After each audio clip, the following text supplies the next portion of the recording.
Matthew chapter 11. Jesus and John the Baptist. When Jesus had finished giving these instructions to his 12 disciples, he went out to teach and preach in towns throughout the region. John the Baptist, who was in prison, heard about all the things the Messiah was doing. So he sent his disciples to ask Jesus, "Are you the Messiah we've been expecting? Or should we keep looking for someone else?" Jesus told them, "Go back to John and tell him what you have heard and seen. The blind see, the lame walk, those with leprosy are cured, the deaf hear, the dead are raised to life, and the good news is being preached to the poor." And he added, "God blesses those who do not fall away because of me." As John's disciples were leaving, Jesus began talking about him to the crowds. "What kind of man did you go into the wilderness to see? Was he a weak reed swayed by every breath of wind? Or were you expecting to see a man dressed in expensive clothes? No. People with expensive clothes live in palaces.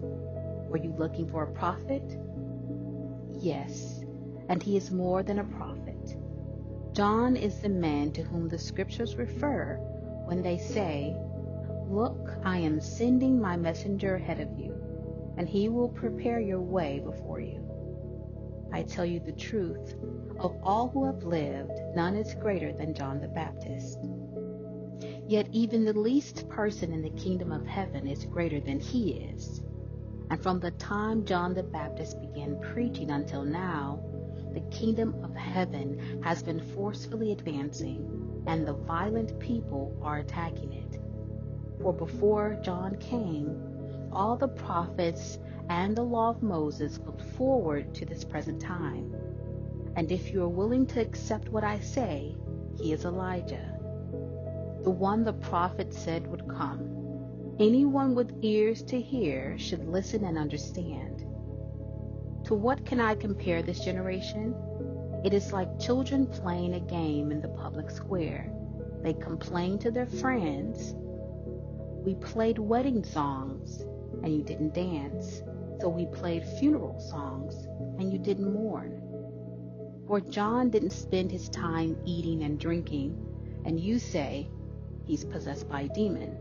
The Son of Man, on the other hand, feasts and drinks, and you say, "He's a glutton and a drunkard, and a friend of tax collectors and other sinners."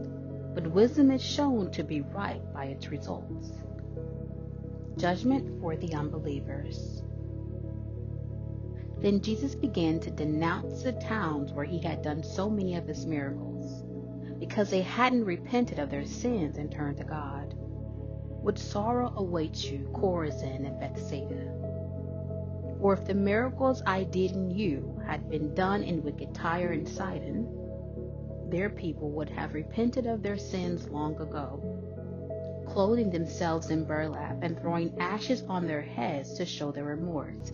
I tell you, Tyre and Sidon will be better off on Judgment Day than you. And you people of Capernaum, will you be honored in heaven?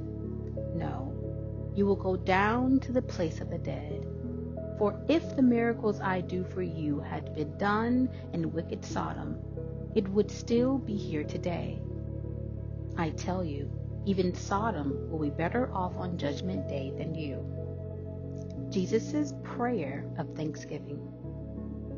At that time, Jesus prayed this prayer: "O Father, Lord of heaven and earth, thank you for hiding these things from those who think themselves wise and clever, and for revealing them to the childlike. Yes, Father, it pleased you to do it this way. My Father has entrusted everything to me. No one truly knows the Son except the Father, and no one truly knows the Father except the Son, and those to whom the Son chooses to reveal him." Then Jesus said, "Come to me, all of you who are weary and carry heavy burdens, and I will give you rest. Take my yoke upon you. Let me teach you, because I am humble and gentle at heart, and you will find rest for your souls. For my yoke is easy to bear, and the burden I give you is light.